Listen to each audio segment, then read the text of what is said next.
Today is Monday, September 9th. Good afternoon for WRCO News. Sitting in for Joanne Krulotz, I'm Tim Thede. A single vehicle crash occurred yesterday morning at approximately midnight in rural Elroy in the town of Hillsborough. Vernon County Sheriff Roy Torgerson reports a 17-year-old male was operating a pickup truck traveling northwest on County Road WW, northwest of State Highway 33, when the operator lost control while negotiating a curb on to the left. The vehicle went off the right side of the roadway, struck an embankment, overturned several times, and came to rest in a field. Seatbelts did not appear to be in use, and a 16-year-old passenger was ejected from the vehicle. The operator was either ejected or exited the vehicle on his own.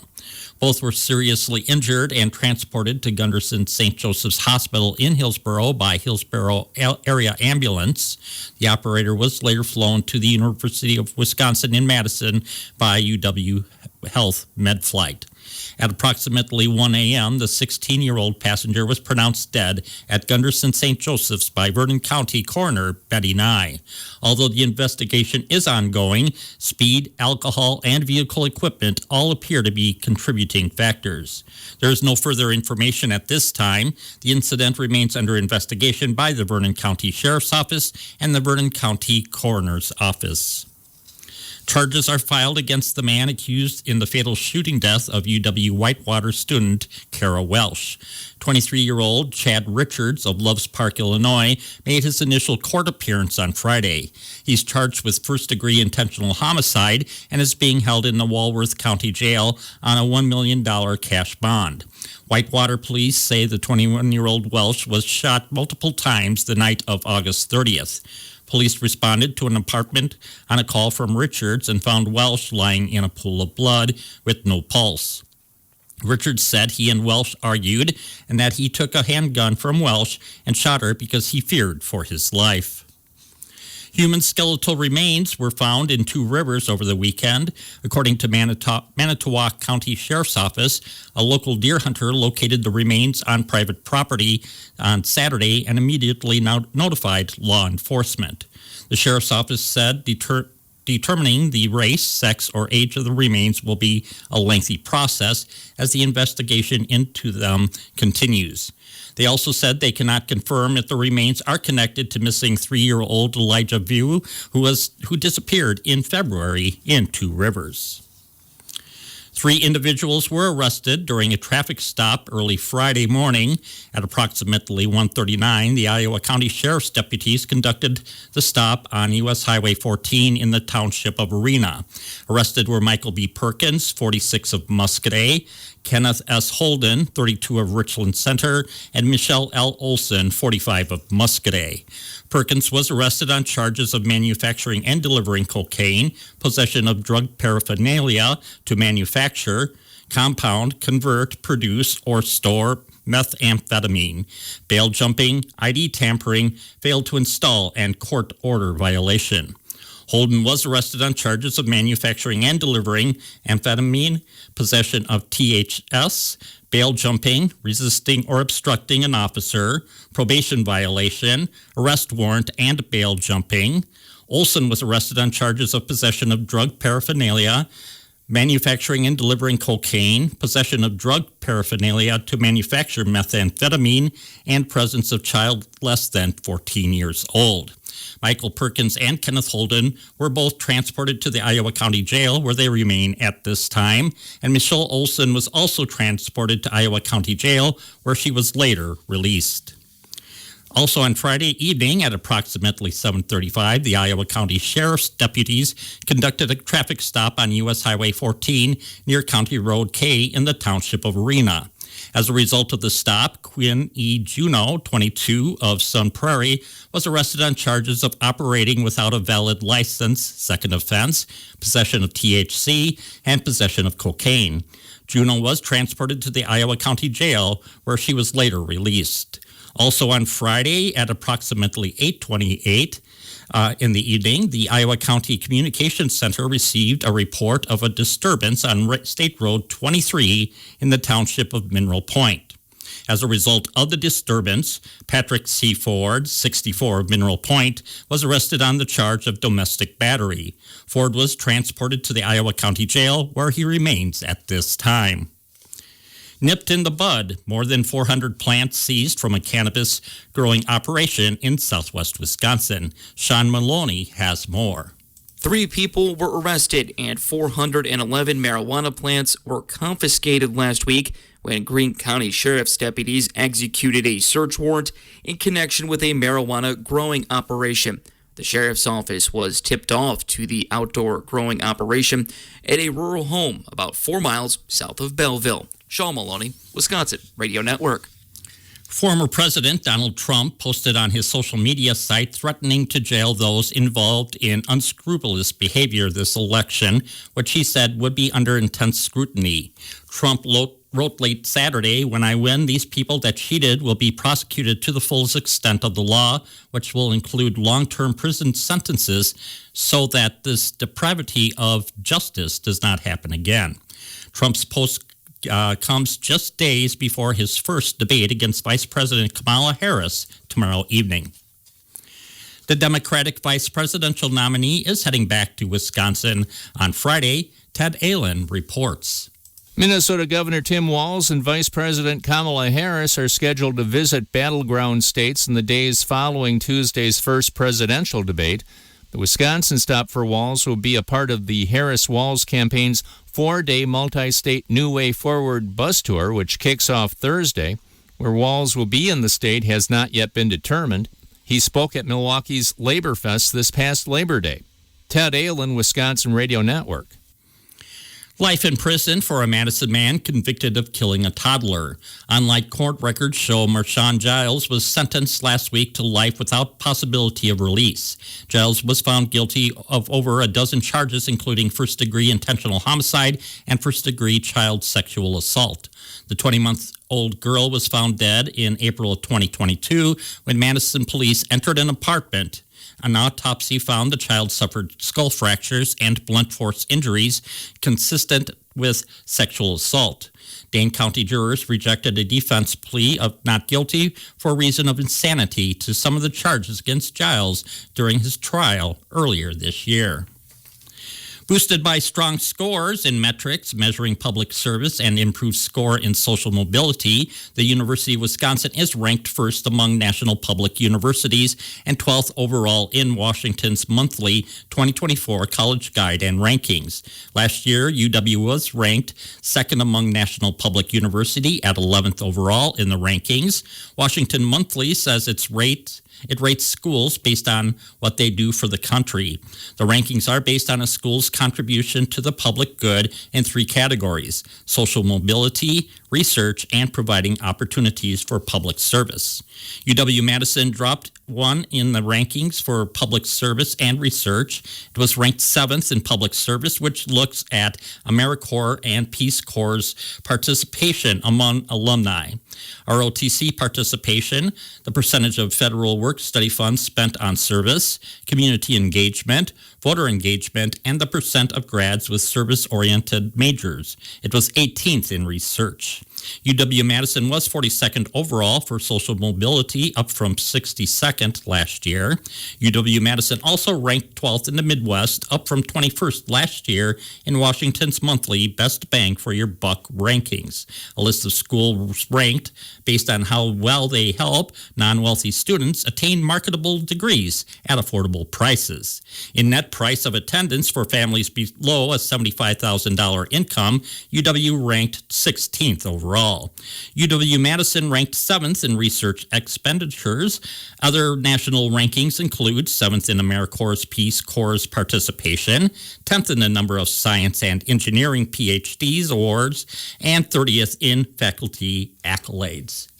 Venture architects' finding of their evaluations of the Richland campus included looking at each building separately.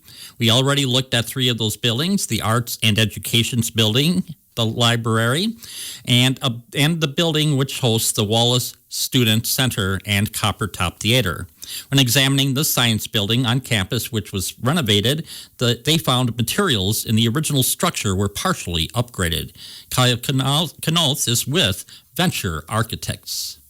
It was renovated in 2001. It was an addition to the east. It added there were some new materials. There was a lot of AV upgrades into that building, but the biggest part of that were 3 classrooms with all new labs, fume hoods. It was a very significant, and all new mechanical equipment as part of that as well. So with that, part of the west side of that building is still materially the same materials that were there from the original 1966 building. So there was maybe, we'll say half of that building was actually upgraded with that. The original bathrooms that are in there, those were not upgraded for any accessibility needs. So those still had some handicap accessibility clearance issues with that, but there was one bathroom that was added that actually took care of the accessibility part of that. A lot of the windows that are part of that weren't part of the addition, those are still the original windows. The original windows that were put into those buildings are single pane sliding glass windows. They're not thermally efficient. They're not thermally broken in any kind of winter condition. If you were inside the building, you'd touch it, it would be frosted up. So the original part of that building has the original windows to it, the slider windows. Mechanical equipment as part of renovation is nearing end of life.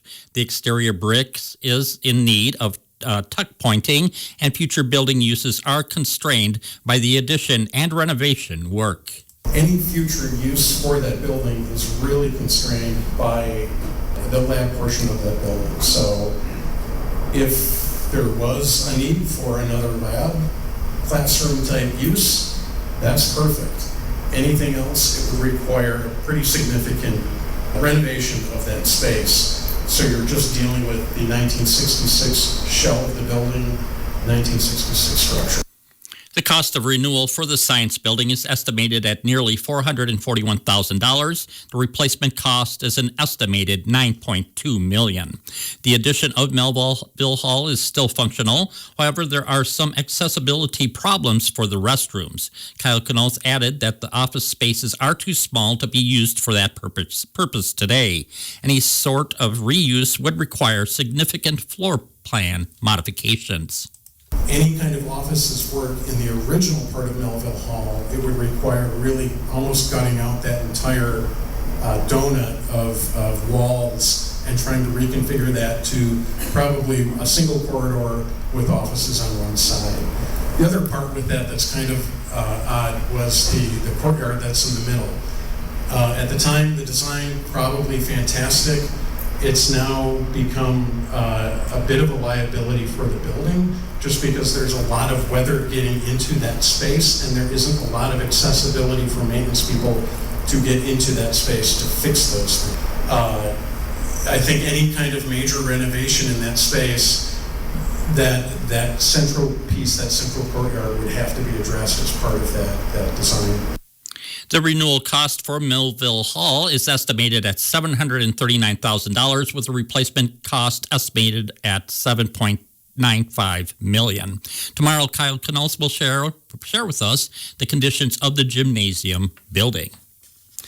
5 outstanding alumni will be honored by the UW-Richland Alumni Association during their fall brunch, which will be held on Saturday, October 5th. Being honored this year are Janet Goplin-Kinney from the class of 1967. Janet graduated from Blue River High School in 1965 and attended Richland County Teachers College from 1965 through 67. She went on to UW-Platteville and earned a bachelor's degree in education. After earning her degree, Janet became an elementary teacher at the Riverdale School District, where she taught for 8 years. Thomas Tom Simonson was in the last class to graduate from Richland County Normal School in the spring of 1967. He started his teaching career in the River Valley School District, where he taught until November of 1968 when he was drafted. After serving his country in 1970, Tom continued his educational academic career. He received his bachelor's degree from UW-Platteville, master's degree from UW-Madison, and educational specialist in administration degree from UW-Milwaukee. He went on to become a middle school teacher for 12 years, a middle school principal for another 12, and a district administrator for 3 different school districts for 19 years. Mary Sue Bethke graduated from Richland Center High School in 1974 and then attended UW-Richland, where she earned her associate's degree in the spring of 1976. She then transferred to UW-Platteville, where she graduated with a bachelor's degree from the School of Education with a double major in English and psychology. Marie Sue earned her master's degree in secondary education in 1991 from the Bread Loaf School of Education. She taught high school English at Boscobel High School for 32 years, where she also coached its forensics teams and co-directed school plays. Edward Pulvermacher graduated from Richland Center High School in 1978 and then attended UW-Richland, where he graduated in the spring of 1979. Ed graduated magna cum laude with a BS in Business Administration from Viterbo in La Crosse. He started his career in Iowa and Texas before returning to Richland Center, where he worked for his father prior to taking over the family business, Pratt Freight and Trucking, where he still runs the business. Jonathan Yancey attended UW-Richland from 2015 through 17. He went on to earn his Bachelor of Science in Business Administration, emphasis Finance. He also earned a Master's of Science in Organizational Change Leadership, Project Management. Jonathan is currently Chief Executive Officer for Yancey Business Consulting, LLC. He also has been a business transformation consultant for Summit Credit Union, change management consultant for Baker Tilly, a business system analyst for TDS, and a change management project manager for Heartland Financial. This year's celebration will be held at the Phoenix Center on Saturday, October 5th, with registration at 10:30 and the program at 11. Members of the classes of 1954, 64, 74, 84, 94, 2004, and 2014 will also be recognized. Friends and family are encouraged to join in the celebration. Pre-registration is required. Deadline to register is September 26. Please contact Kathy Granger by phone at 608-489-3629 or by email at fairladykkg@yahoo.com to make your reservation.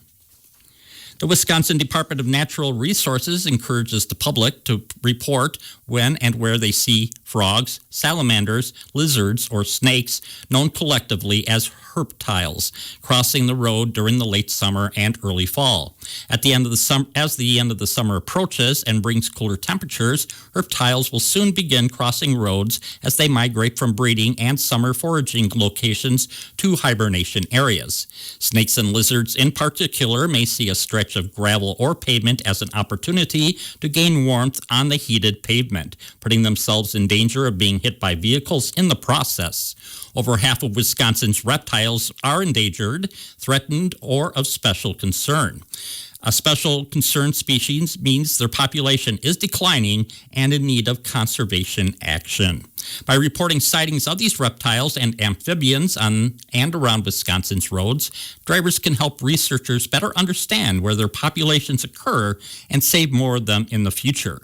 Drivers and trail users can submit a report of their sightings of live crossings or road mortalities, preferably with a photo, via the DNR's reptile and amphibian mortality reporting form. Turtle crossings can be reported using the DNR's turtle reporting form. Learn more about the herptiles of Wisconsin on the DNR's reptile and amphibian webpage. UW-Madison police say of the 47 ejections, 37 were UW students, as were all 18 arrested. Police are issuing also issued 19 tickets to UW students. Those ticketed and ejected included 18 for underage drinking and 1 for false identification. 16 of the ejections were for tobacco use, 4 for possession of unauthorized alcohol, and 2 for intoxication. 5 people contacted by police had a blood alcohol content of 0.20% or higher, and 3 people were taken to detox. And Democrats have denounced the conservative Project 2025 blueprint in hundreds of ads and billboards printed in oversized book form as a convention prop, and mentioned it frequently. On Saturday, they took their campaign against the blueprint from allies of Donald Trump to the sky above college football stadiums in key swing states. Democratic National Committee-sponsored banners pulled by small airplanes flew over Michigan Stadium and at home games for Penn State and Wisconsin. A banner set to fly over Georgia's home game was grounded due to weather.